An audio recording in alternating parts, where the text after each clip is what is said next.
পৃথিবীতে একজন মানুষই শুধু জানতেন যে তিনি পৃথিবীতে কতদিন বাঁচবেন, সেটা হচ্ছে সাইয়েদনা আদম আলাইহিস সালাম। ওনাকে বলে দেয়া হয়েছিল উমরুকা আলফু সানা, তুমি পৃথিবীতে বাঁচবে 1000 বছর। কয় বছর? সাইয়েদনা আদমের সামনে অনেকগুলো রূহ রাখা হলো। সাইয়েদনা আদম বললেন, এরা কারা? আল্লাহ বললেন, এরা হচ্ছে নাসালুক, তোমার বংশধর, পৃথিবীতে তোমার পর এরা পৃথিবীতে আসবে। সাইয়েদনা আদম বললেন, আল্লাহ ওই যে একটা রূহ দেখা যায়, এটার নাম কি?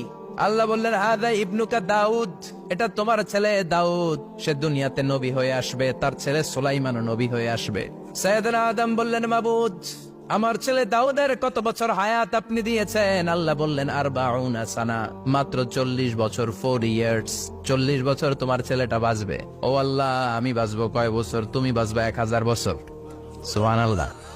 সাইয়েদনা আদম বললেন, মাবুদ, এত ফুটফুটে সুন্দর আমার ছেলে দাউদ, মাত্র 40 বছর দিলেন কেন? জিদ মিন উমরিহি, বাড়ায়া দেন। সুপারিশ করতেছে পোলার লাইগা কে?